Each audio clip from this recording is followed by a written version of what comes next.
ምስኪን ዛሬ እንግዲህ የሩታን እና ውርዴት ትናንትና እንግዲህ አብርሽ ትናንትና የማይሆን ፈላሽ እንትን ብሎ አዋርዷቸዋ እንግዲህ እንደምታውቁት ማለት ነው። እና እኔ በጣም ነው የገረመኝ ማለት ነው። በጣም ነው የገረመኝ።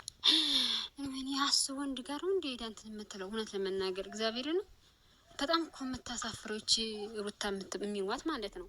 እንዴ ምን ነሽ ነው አንቺ ህዝብ ላይ እንትን የምትዩ? አንቺ ራሱ በጣም ነው የምታሳፍሪው። እግዚአብሔርን እያልሽ ነው ደግሞ የምትሚው ማለት ነው። አረ እንደ ቤተሰብ ዘንድ ወዴት እንሂድ ማለት ነው።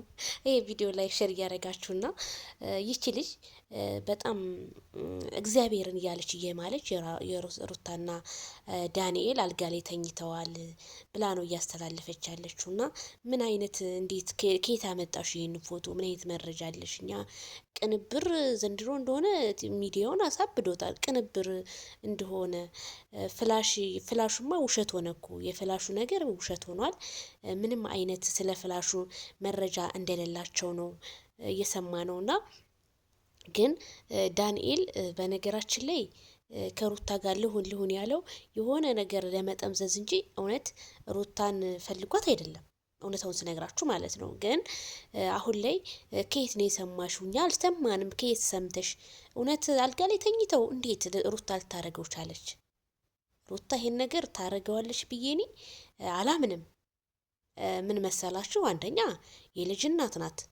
እንደው ቢወራ ስንት የሚወራ ነገር እያለ ዳንኤልና ሩታ አልጋ ላይ ተኝተው ተያዙ። አረ በጣም ይደብራል። እኔ እውነት ቤተሰብዬ አንዳንዴ ሰውን ጠላ ነው ብቻ ብለን የሆነ በጭፉን ነገር እንደነ ትክክል አናውራ። እነ ትክክል አሁን አብርሽን የሆነ ነገር ይሉታል። እኛ ግን በፍጹም ሩታ ስታጠፋ ጠፋች እንጂ ያልሆነ ነገር ሆኗል ብለን አንጥተን ማስተላለፍ በፍጹም እኛ ግሬስ ፋሚሊዎች የለብንም። ይሄ እንደዚህ ውሸት ይችሊ ግን ከየት እንደተፈጠረች ባላቅም ዜድዬ ይህን ቪዲዮ እስኪ ስሪበት ብለው ነው የላኩልኝና እኔ ምንም የደረሰኝ አልጋ ላይ ቪዲዮ ከሩታና ዳንኤል ምንም የለም።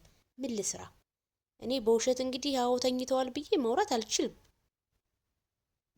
በዛ ላይ ጾመኛ ነን። እንዴት ይዋሻል? ቢዋሽ ስንት የሚዋሽ እያለ ኧረ በጣም ይደብራል። እንዴ በዚህ አይነት እኮ ሩታ ዝሙተኛ ናት እያላችሁ እኮ ነው። ዝሙት ነው የምትሰራው። እንዴ ሩታ ሴተኛ ዳሪ ናት። እንደዛ እኮ ነው እያላችሁ ያላችሁት።